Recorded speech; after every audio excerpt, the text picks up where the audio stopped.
नाज़रीन अस्सलाम वालेकुम वरहमतुल्लाहि वबरकातुहू। मैं हकीम क़ारी इरफ़ान सईद आपकी खिदमत में हाज़िर हूँ। उम्मीद है आप तमाम दोस्त खैरियत से होंगे और अपने घरों में खुशखुरम होंगे। मौज़ू शुरू करने से पहले आप तमाम दोस्तों से मेरी गुजारिश है कि आप हमारे चैनल को सब्सक्राइब करें और साथ बेल आइकन के बटन को दबाएँ ताकि आने वाली हर नई वीडियो आप तक बर वक्त पहुँचती रहे। आज का जो मेरा मौज़ू है वो कान के हवाले से है। अक्सर दोस्त ये सवाल करते हैं हमारे बच्चों के कान से पीप आ रही है और कान के अंदर दर्द है। तो छोटा बच्चा तो बता ही नहीं सकता कि मुझे क्या तकलीफ़ है, वो चीखें मारी जा रहा है, माँ बाप दवाई लेते जा रहे हैं, कोई पता नहीं है कि उस बेचारे के कान में दर्द है।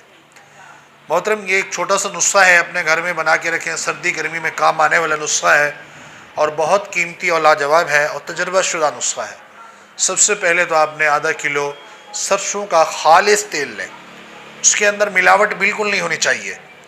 उसी के अंदर आप सबसे पहले नीम के पत्ते 100 ग्राम जला दें।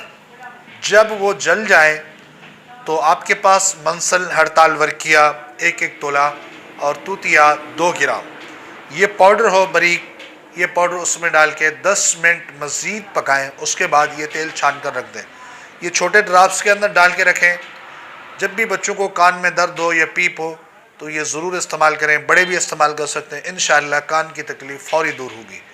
ये नुस्खा आप दोस्तों को पेश किया है, इससे आप फ़ायदा हासिल करें और अपने तमाम दोस्तों को शेयर करें ताकि आपके दोस्त भी इससे फ़ायदा हासिल कर सकें।